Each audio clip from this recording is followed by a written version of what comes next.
Gaming Bolt presents 10 reasons online gaming will continue to suck. Number 10. P2P versus dedicated servers. You've no doubt heard of peer-to-peer and dedicated servers. What makes them so different? Simply put, P2P means that players will be connecting to a single host. This often leads to the host having certain advantages, since the quality of connections for various other players will determine how well they do, while the host avoids this issue. Dedicated servers are often a solution since they represent single data center which players connect to and play from. This means everyone has the same connection quality, depending on their relative distance from the data center, of course. Of course, dedicated servers are expensive, and it's especially frustrating when companies try to cut costs by opting for P2P multiplayer instead. Number 9. Skill-based matchmaking. Matchmaking always attempts to match players with each other based on their skill, ranking, connection quality, and more, thus ensuring the best experience all around. It's a rather hard system to perfect. Oftentimes, matchmaking is responsible for throwing players into losing matches, games that are close to ending, lopsided matches, and so on. At Advanced Warfare's launch, many reported being thrown into games with players from across the globe, leading to shoddy connection quality and laggy matches overall. Though this situation has improved, many players still report issues. Number 8. Lag. Lag is the time delay from when you pull a trigger in an FPS to the bullet traveling across your screen and killing your target. The higher the time delay, the more severe the latency or lag. This is what often leads to split-second situations where two players fire at each other and the one with the lower ping, which refers to the latency in milliseconds, often wins. If you've played a match in Destiny's Crucible mode, you'll often find players with red bars next to their name, which indicates a connection quality. There will often be situations where it's difficult to kill these players even after multiple melee hits and bullets. Number 7. Microtransactions and DLC.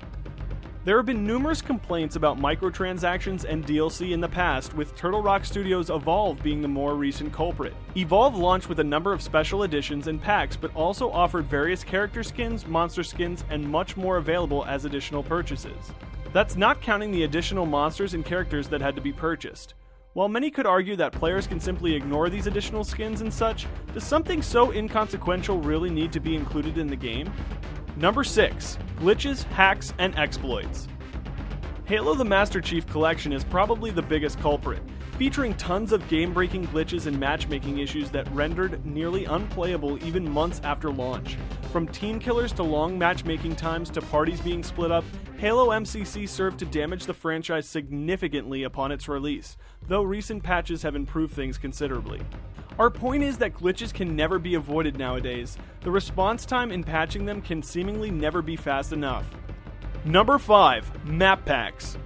I love Titanfall. Even with the initial matchmaking issues, the low active player count, though it's not that much lower compared to titles like Advanced Warfare on PC, and limited multiplayer modes, I still have a blast every time I jump into Attrition. However, even I can agree that releasing additional maps in separate packs was somewhat of a mistake by Respawn. If you didn't have the map pack in question, you were booted out of the lobby. Said map packs are now free for all, and while it's understandable that Respawn wanted to net some additional revenue from the same, it's not really the best idea for an IP that's just starting out and trying to build momentum. Number 4. Day 1 issues. No matter what the experience, be it Grand Theft Auto 5, Call of Duty Advanced Warfare, Destiny, Battlefield Hardline, or even Diablo 3, there will always be issues at launch. The most typical problems come from server loads. The number of players connecting to a server will always be highest on launch day for any game, which results in outages, slow performance, or other connectivity issues. Number 3. Spawns.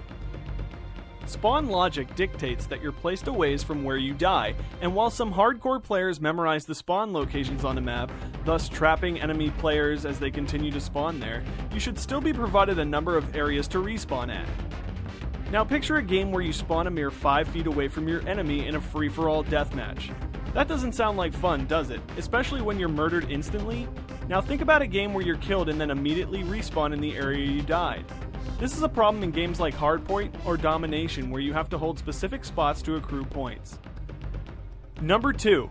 Previous gen consoles. On the one hand, there are games like Titanfall or Call of Duty Advanced Warfare which have separate development teams behind them. In this way, the current gen developer isn't bogged down by trying to cater to previous gen consumers. This has worked out fairly well for Titanfall.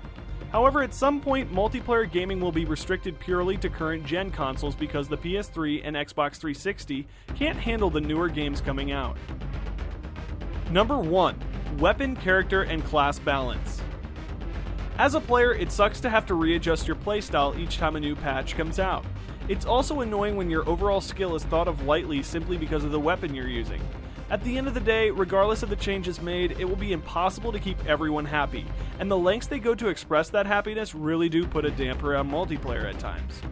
So guys, let us know what you think the future of online gaming holds in the comments down below. What are your major frustrations with matchmaking? Don't forget to hit that like and subscribe button if you enjoyed this video. As always, I'm Ryan Smith for Gaming Bolt. Catch you next time.